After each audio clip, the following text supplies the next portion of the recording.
វីសាការងារដែលមានតម្លៃ$10,000របស់ Donald Trump ត្រូវបានលុបចោលដោយចៅក្រមសហព័ន្ធអាមេរិកចៅក្រមសហព័ន្ធរបស់សហរដ្ឋអាមេរិកបានលុបចោលថ្លៃសេវាចំនួន$10,000ដែលប្រធានាធិបតី Donald Trump បានដាក់ទៅលើទឹកដីការ H-1B ថ្មីសម្រាប់ពលករបរទេសដែលមានជំនាញខ្ពស់ចៅក្រមបាននិយាយថាតម្លៃនេះតាមពិតទៅគឺជាពន្ធហើយសភាមិនដែលផ្ដល់អំណាចទៅដល់ប្រធានាធិបតីក្នុងការបង្កើតវានោះទេអញ្ចឹងវីសាដ៏មានតម្លៃខ្ពស់មួយនេះគឺត្រូវបានបដិសេធបាត់ទៅហើយគឺចៅក្រមអត់ឲ្យរឿងនេះកើតឡើងនោះទេលើកឡើងពីវីសានេះបន្តិចបងប្អូនគឺវីសា H-1B នេះផងដែរគឺជាវីសាដែលអាចធានាអ្នកដែលនៅស្រុកក្រៅបាទគឺមានជំនាញខ្ពស់ប្រកែខាងផ្នែកណាមួយអញ្ចឹងទៅគឺ employer គឺអ្នកនិយោជកនៅកន្លែងស្រុកអាមេរិកនេះគឺអាច sponsor គឺអាចយកពួកគេនឹងមកធ្វើការនៅក្នុងក្រុមហ៊ុនរបស់ពួកគេតែនយោជកហ្នឹងគឺត្រូវតែបង់ថ្លៃសេវានេះរហូតទៅដល់$10,000ប៉ុន្តែនៅពេលនេះគឺចៅក្រមអត់ឲ្យរឿងនេះកើតឡើងនោះទេគឺខាងចៅក្រមបាននិយាយថាត្រាំធ្វើអញ្ចឹងគឺដូចជាឲ្យពួកគេនឹងបង់ថ្លៃពន្ធអញ្ចឹងដែរអញ្ចឹងគឺអត់ឲ្យរឿងនេះបានកើតឡើងទេការសម្រេចនេះគឺត្រូវបានធ្វើឡើងនៅថ្ងៃច័ន្ទដោយចៅក្រម Leo Sorokin នៅក្នុងទីក្រុង Boston សំណុំរឿងនេះត្រូវបានដាក់ជូនដោយអគ្គព្រះរាជអាជ្ញាចំនួន20នាក់មកពីគណៈបកប្រជាធិបតេយ្យបាទចំនួនដែលអគ្គព្រះរាជអាជ្ញានឹងរហូតទៅដល់20នាក់ឯណោះហើយសុទ្ធតែមកពីគណៈបកប្រឆាំងគឺគណៈបកប្រជាធិបតេយ្យពួកគេបានជំទាស់ទៅនឹងថ្លៃសេវានេះព្រោះវាបានបង្កើនតម្លៃជួលពលករបរទេសយ៉ាងច្រើនតាមរយៈកម្មវិធីទិដ្ឋាការ H-1B កម្មវិធីទិដ្ឋាការ H-1B គឺអនុញ្ញាតឲ្យក្រុមហ៊ុនអាមេរិកជួលពលករដែលមានជំនាញខ្ពស់ពីប្រទេសផ្សេងៗវាត្រូវបានប្រើញឹកញាប់ដោយក្រុមហ៊ុនបច្ចេកវិទ្យាជារៀងរាល់ឆ្នាំកម្មវិធីនេះគឺផ្ដល់ទិដ្ឋាការចំនួន65,000រួមទាំងទិដ្ឋាការចំនួន20,000សម្រាប់អ្នកដែលមានសញ្ញាបត្រសាកលវិទ្យាល័យកម្រិតខ្ពស់ក្រុមហ៊ុនបច្ចេកវិទ្យានៅអាមេរិកធានាអ្នកដែលនៅស្រុកក្រៅនឹងឲ្យមកធ្វើការនៅអាមេរិកនឹងឯងដោយសារតែពួកគេមានជំនាញខ្ពស់ខ្លាំងអីអញ្ចឹងណាអញ្ចឹងគឺជារៀងរាល់ឆ្នាំនឹងមានចំនួនប្រហែលជា65,000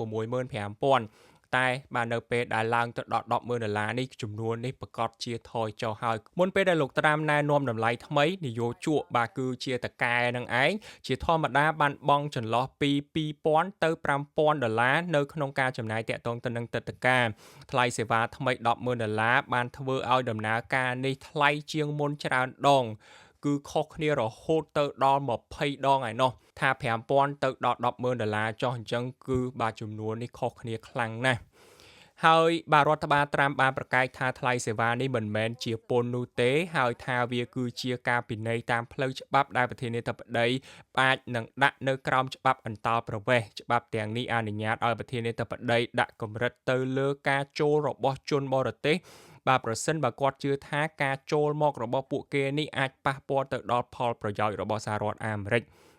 អញ្ចឹងខាង Donald Trump ខាងរដ្ឋបាលរបស់ Trump នេះបានប្រកែកថាថ្លៃសេវាហ្នឹងគឺមិនមែនជាពន្ធដូចអ្វីដែលខាងតុលាការបានលើកឡើងនោះទេតែវាគឺជាការពិន័យតាមផ្លូវច្បាប់ទៅវិញទេ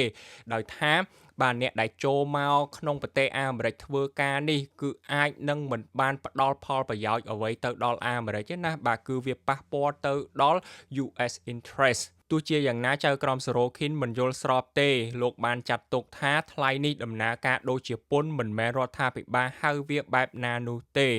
គឺទោះបីនិយាយមិនក៏ដោយឈ្មោះមិនក៏ដោយក៏ចៅក្រមគិតថាវានៅតែជាពន្ធដដែលនឹងទេលោកថាមានតែសភាប៉ុណ្ណោះដែលមានសិទ្ធិអំណាចនៅក្នុងការបង្កើតពន្ធបែបនេះដោយសារតែសភាមិនដែលអនុម័តវាថ្លៃសេវានេះគឺខុសច្បាប់អញ្ចឹងដោយសារតែអត់មានការយល់ព្រមពីសភាផងអញ្ចឹងអ្វីដែលត្រាំធ្វើនេះគឺផ្ទុយពីច្បាប់បាត់ទៅហើយខុសច្បាប់ហើយនឹងមិនត្រូវបានអនុវត្តដោយភ្នាក់ងាររដ្ឋាភិបាលចៅក្រមក៏សម្ដៅទៅលើការសម្រេចរបស់តុលាការកំពូលរបស់សហរដ្ឋអាមេរិកនាពេលថ្មីៗនេះដែលបានលុបចោលពន្ធមួយចំនួនរបស់ Trump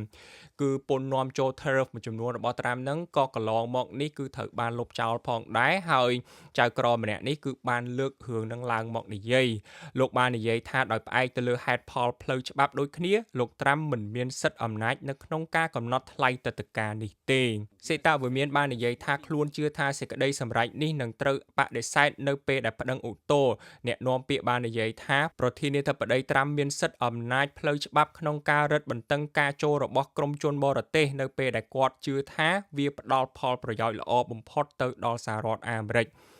គឺកន្លែងនេះបាទ White House ហ្នឹងបាននិយាយថាលុះត្រាណាតែ Donald Trump នឹងជឿថាអ្នកដែលចូលមកអាមេរិកនេះគឺពិតជាផ្ដល់ផលប្រយោជន៍ទៅដល់អាមេរិកពិតប្រាកដមែននឹងគឺគាត់បាទអត់ខ្វល់អីនោះទេតែបើសិនជាមិនមែនជួយទៅដល់ការអភិវឌ្ឍរបស់ប្រទេសអាមេរិកនោះទេគឺគាត់មានសិទ្ធិនៅក្នុងការរឹតបន្តឹងធ្វើឲ្យច្បាប់អន្តោប្រវេសន៍ហ្នឹងកាន់តែតឹងជាងមុនកាន់តែពិបាកជាងមុននៅក្នុងការចូលមកកាន់អាមេរិកធ្វើការនេះ